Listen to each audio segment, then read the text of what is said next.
我是万万没想到，华为它第一款太阳镜形态的观影眼镜是这样的。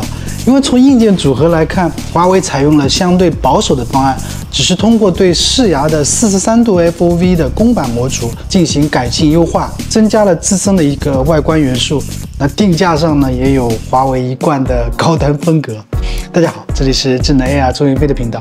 我发现华为的这个广告视频内容跟 N6在展示功能层面有点类似啊，都展示了一些在露营啊、乘车啊、动感单车这些场景的一些使用情况，所以我对两者进行了一个实际体验对比啊。那我们就详细聊聊吧。首先是外观和舒适度方面，外观就是很见仁见智的。我这里对比了一下它们两者的一个尺寸大小，除了就是它的额头厚度，华为 Vision Glass 更薄以外，其他尺寸都是 N6 更小巧轻便一些。那上脸效果的我也做个对比啊，自己感觉外观上的话 ，N6 要更生活化一些，出门的话违和感会更小一点。那华为 Vision Glass 的话，它的 ID 元素的话延续了 VR Glass 的那种科技风啊。舒适度方面，首先是整体重量，两者的这个带线重量都是110.9克，就很巧，都是刚刚好。不过如果是近视用户，因为它需要搭配这个近视支架，所以 N6 Air 会略重一点。由于 N6 Air 的线材可拆卸，它的裸机重量呢是只有82克。镜腿的阻尼感受呢 ，N6 Air 的话更有弹性感。华为 Vision Glass 的话就是略显生硬的感觉。它适配的头围范围的话 ，N6 Air 也相对华为 Vision Glass 要更大一些。佩戴感受 ，N6 的它的环抱感更明显一点。佩戴后呢，更服帖稳妥，不容易就晃动。此外 ，N6 Air 为了适配更多人的那个观看的一个上下效果，采用了独特的镜腿上中下调节角度。鼻托呢，配备了是大、中、小3个大小。华为 Vision Glass 的可调节部分放在了鼻托部分。它通过鼻托调节前后对画面的一个调节能力呢，它不是太明显。我佩戴后呢，它这个画面底部还是存在有一点显示不全和反光模糊感。可以看到两者的连接线方式不同。我个人呢更喜欢可拆线方式，因为这样子就方便更多的线材适配，包括磁吸线也好，包括边粗边用线也好，这样就是更合适一点。此外，连接线固定方式不同也会造成收纳方式的差异。为了避免这个 Type-C 接头的和这个显示模组的它一个磕碰呢，华为收纳盒加了一个固定线材和进深的设计。但是每次收纳呢都要多一个固定线材的这个过程啊，总是有一点不方便。我个人是直接拿掉它用的。最重要的显示环节，我们可以看到厂家的宣传视频的话，它都是写了130寸、120寸智能说法。虽然也会在底下标一串小字啊，说或者3米或者4米距离处，但是最直观的对比数据的话，就是它的 FOV 就视场角，就是如图这个 AOC 这个夹角。我们要对比画面大小的话，可以用简单的 FOV 数据进行一个直接对比。N6 Air 的 FOV 的话是46度，华为 Vision Glass 的 FOV 是41度。在我的经典的3米对比场景下，画面大小直观对比如下 ，N6 Air 要比华为 Vision Glass 大20英寸样，差距还是比较明显的。还有一个影响画面大小感受就是虚像距离 VID， 这个会让你佩戴之后感受到屏幕离你远近大小的一个感受。这方面我同样感受是 N6 Air 的 VID 看着是更远，可以减少画面对观看者的一个压迫感。VID 越大的话，显示画面越远，理论上对眼睛更护眼一些。特别是进入 N6 Air 的 Air 空间后，能进行窗口大小和远近的一个调节，能明显感受到画面感更大一些。AR 眼镜的显示有个影响观看舒适度的指标，就是 Air Box 它的面积大小。这个 Air Box 简单来说就是我人眼正前方清晰的看清这个画面内容的部分。理论上这个区域的话肯定是越大越好，越大越舒服。从我这个对比视频可以看到，N6 得益于它这个光学方面的积累呢 ，AirBox 要大一些。近视解决，华为 Vision Glass 和 N6 Air 采用的是不同的近视解决方案。华为的话是采用的是镜身自带的500度屈光调节，对于0到500度近视的人的话，这个使用还是比较方便的。不过屈光调节主要调节的是虚拟画面的本身，你如果透着它来看现实世界是没有帮助的。近视度数的话，如果超过500度，或者说散光比较大的情况，或者你左右眼两个度数相差异比较大的话，都会影响一个观看的效果。Nreal Air 的话是通过定制的近视镜片使用，这对于单人而言是最精准，使用效果最好。不过配镜呢是需要额外花钱啊。这里还有一个出瞳距离的概念，指的是人眼和光学模组之间的一个距离。一般来说，这个距离越大，能看清这个画面的范围也更大，跟刚才这个 AirBox 有点近似啊。目前呢，华为 Vision Glass 的出瞳距离比较短，带来的问题就是它没有足够的距离去配近视片来适配更多的近视需求。Nreal Air 的话，则可以叠加自己的常规近视镜片一起用，不用单独再花钱定制镜片了，也方便快速跟人分享这副眼镜的使用感受。两款眼镜都是采用的 Bird Base 的方案，华为官方宣称的入眼亮度是480尼特 ，Nreal 的是400尼特，加上这个前面墨镜片的遮光效果，室内使用都是完全没有问题的。两者的入眼感受基本上是一致的，不过亮度的可调节范围是 N6 更广一些，它可以调到很暗，适合深夜关灯来观看。默认墨镜片下 Nreal Air 对现实的遮挡更小，所以看上去整体呢更通透一些，显示内容跟环境结合后也更有投影的感觉。Nreal Air 的话还可以搭配全遮光罩，实现全遮光的效果。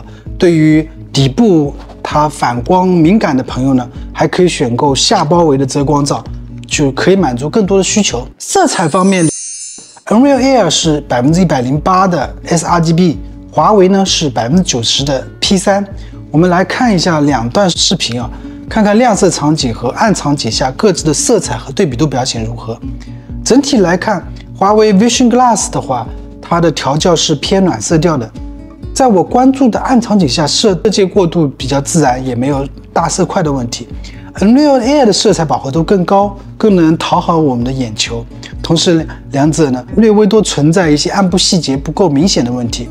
Nreal Air 的话，它通过加上全遮光罩之后呢，效果会更好一点。清晰度方面 ，AR 眼镜还有一个比较重要的指标就是角分辨率 PPD。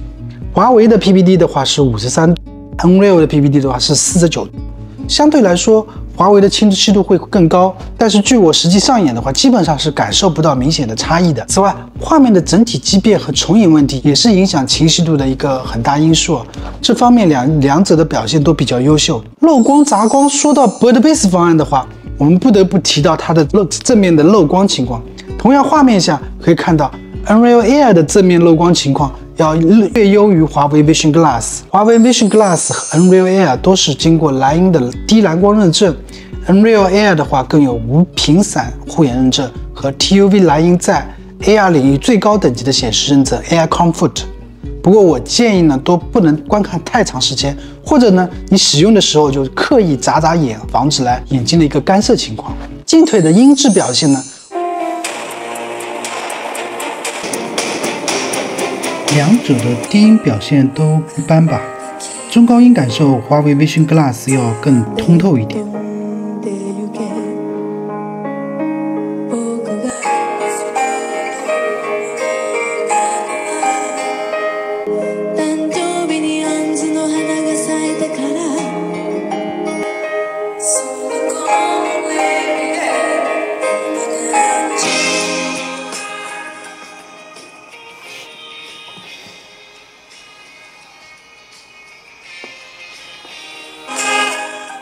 漏音情况方面，因为华为 Vision Glass 配备了相位消声技术，表现要更好一些。如果想获得更好的音质的话，搭配高质量的蓝牙耳机使用是一个更好的办法。我注意到华为 Vision Glass 的话，它是没有距离传感器的，不能拿下来它就自动熄屏，所以要注意及时拔掉线材。不过它呢有陀螺仪检测静置的一个熄屏功能，躺下使用时你开启这个功能就需要定时的动一动。Nreal Air 的距离传感器呢感觉又有点过于灵敏了，稍微就是拉开一点点距离它就会自动熄屏。功耗发热，我这里测试了 3D 模式和 2D 模式的功耗情况，对比如下，华为 Vision Glass 功耗控制在 1.3 瓦以内， Nreal Air 的功耗略高，在 1.6 瓦以内。播放30分钟 1080p 的2D 电影和 3D 电影后的发热情况，两者的镜身最高温度都在左侧镜腿靠近屏幕位置40度左右。不过它们呢设计都很巧妙，这个热源并未直接与人体皮肤接触，额头温度普遍在33摄氏度样子。Nreal Air 要略高于华为 Vision Glass 约1摄氏度。兼容性，我手头的输出设备兼容情况对比如下，包括 Type-C 直连设备、边充边用方案、HDMI 转 Type-C 方案等。测试过程呢，发现的主要问题呢，就包括 Nreal Air 它在连接适配器使用时不支持边充边用，这也是一部分人就选择第三方适配器的原因。使用皮克多啊、Govis 等第三方转接器的时候，发现存在连接 HDMI 设备进退无声音输出的情况。华为 Vision Glass 在 M1 的 MacBook Air 下存在无法直接在 MacBook 系统中调节音量的问题，但是可以通过镜腿上的物理按键进行调节。华为的外包装有个大大的鸿蒙标识，这个对于华为用户还是很有诱惑力的。但因为眼镜本身其实就是一个带传感器的显示设备，自身是不带系统的。通过连接手机的 APP 打开后呢，手机就变身为触控的一个遥控器。眼睛内是 Lind Off 的模式的一个显示界面，显示画面呢会随着头部运动而运动。底部呢是有图库、本地播放、华为视频、投屏和设置功能。本地播放支持本地的3D 播放功能，目前还没有字幕和音轨选项。视频资源呢都是打开华为视频的界面。生态相对其他眼镜连接同样的华为手机不具备太大的优势。相对来说 ，Nreal Air 的可玩性就高很多，不仅仅在安卓下有 AR 空间，在 Mac 下有 Nebula for Air 空中多屏的玩法。通过适配器还可以连接苹果手机，实现一个投屏的功能。Nreal Air 的 AR 空间可以体验一些Standoff 的一些 AR 玩法，比如首次进入 AR 空间时，眼前的画面可以相对固定，左右转头可以查看更多应用图标，就像真实存在于现实世界一样。再比如浏览器的多屏浏览，可以自由调整画面大小和摆放位置，颇有未来科技味啊。Mac 下的 Nebula 则是利用Standoff 技术实现了空间多屏幕，目前已经更新到内测第2版，稳定性和观看效果相对我之前评测第1版已经有很大的改进，期待继续提高它的观看清晰度和稳定性。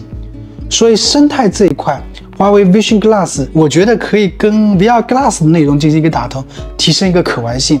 我倒是希望 VR Glass 的那一套双摄像头6刀符方案可以放到华为 Vision Glass 上，实现超多玩法。如果实现这种玩法，我倒愿意再重新入手这个华为 Vision Glass。通过上述对比可以看到，华为 Vision Glass 重点发力于观影需求，它具有星级清晰的显示、500度近视调节能力。虽然调节范围有限，但是对于低度数近视还是很方便的，整体能满足观影眼镜这个定位。不过功能也很有限，如果你对画面大小有更高的要求，希望拥有更优秀的佩戴稳定性，以及对 AR 方面的可玩性和拓展性更具想象力， Nreal Air 则更符合你的期待。加上两者的定价上，华为 Vision Glass 是2999， Nreal Air 是2299，两者在显示方面的体验比较类似啊，同时 Nreal 还有 AR 方面的体验，两者700元的差价，对于产品力和性价比来说 ，Nreal Air 我觉得更值得入手一些。今天对华为 Vision Glass 的体验就到这里，感谢大家的观看，我们下个视频再见。